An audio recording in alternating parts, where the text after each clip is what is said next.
m'appelle Christine de Calvermaten. Je vais vous parler de la tétrasomie X, qu'on appelle aussi syndrome 48XXXX.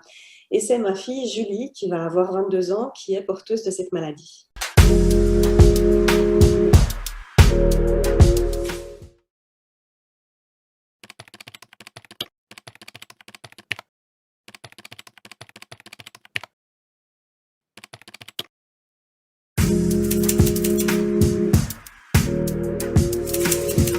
Elle a 4 chromosomes X, alors que les femmes, en principe, en ont 2, et que les messieurs ont un X et un Y, et Julie, donc, en a 4. Il s'agit des chromosomes sexuels, donc ce qu'on appelle les gonosomes, et forcément que ça va avoir des effets, des conséquences sur tout un tas de choses en relation avec la fertilité, le développement du corps, par rapport aussi au caractère sexuel secondaire et primaire également. Donc, c'est vraiment cette thématique-là qui est intéressante aussi pour les personnes qui sont concernées. Alors, comment ça se passe pour ces jeunes filles? Eh bien, au départ, c'est beaucoup d'inconnus parce que le champ des possibles est extrêmement vaste. Et il peut arriver que les fillettes qui sont touchées par une tétrasomie X se développent tout à fait normalement sur le plan sexuel, avec une puberté qui arrive tout à fait normalement dans la moitié des cas. Donc, quand ça se passe de cette façon-là, il n'y a pas de souci parce que tout va bien et que tout est normal et du coup, ça va bien. Mais par contre, l'autre moitié vit des choses un peu plus compliquées. Donc, parfois, on a des cycles menstruels complètement irréguliers ou bien alors, il n'y a carrément pas du tout de début de règles.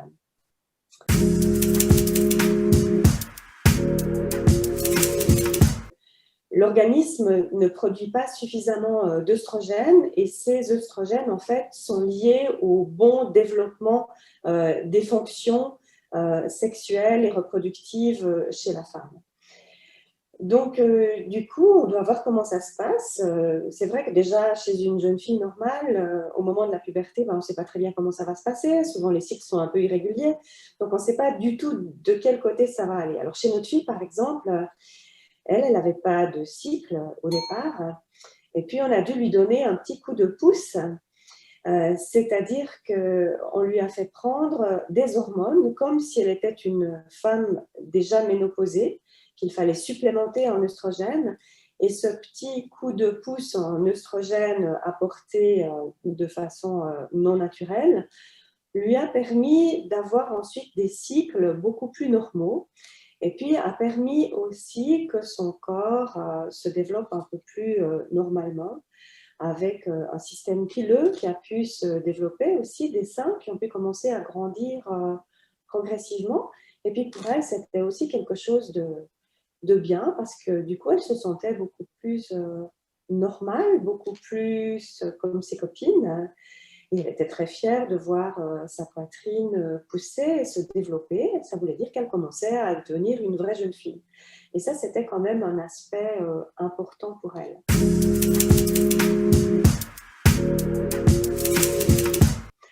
Après, il y avait aussi un autre aspect, c'est-à-dire que si on n'a pas suffisamment d'œstrogènes, et c'est un problème connu chez les femmes ménopausées, eh bien, on a un grand risque de fracture liée à une ostéoporose qui pourrait apparaître. Donc, du coup, il faut faire attention à ça aussi.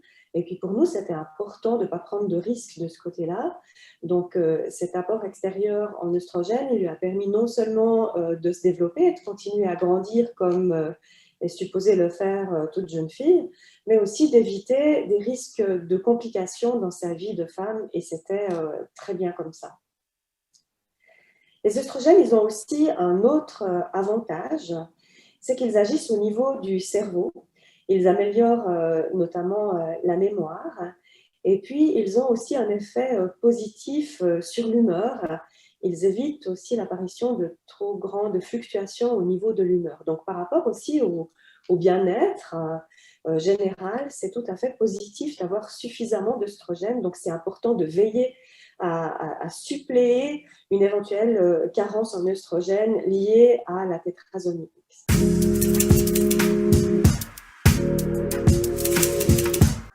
il y a beaucoup de questions qui se posent. Mais alors, comment ça va se passer? Est-ce qu'elle peut avoir un enfant? Est-ce qu'elle peut se retrouver enceinte quand même ou pas? Et toutes ces questions-là, bien sûr, on a été amenés à se les poser.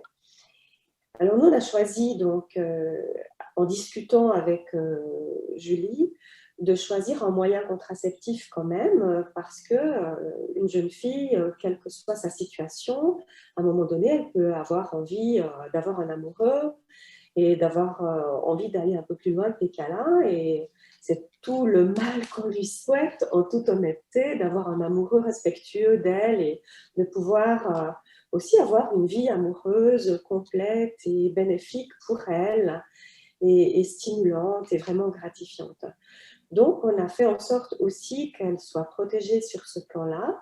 Et après discussion avec elle et avec sa gynécologue, eh bien, elle a choisi de se faire poser un stérilet, ce qui fait qu'elle n'a plus, avec le stérilet qui lui a été implanté, eu du tout de règles, ce qui a aussi beaucoup facilité les choses pour elle parce que son sport préféré, c'est la natation.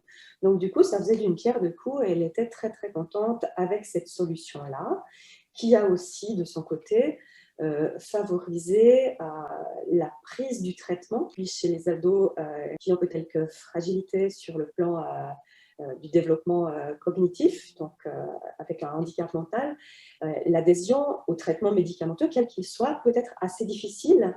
Donc, la prise régulière d'une pilule contraceptive, par exemple, pourrait être difficile. Donc, il fallait trouver un moyen de contraception qui soit adapté à sa situation. Donc, ça a été celui que nous avons choisi après une discussion, vraiment. Et puis, ça fonctionne très bien comme ça et on est très contents.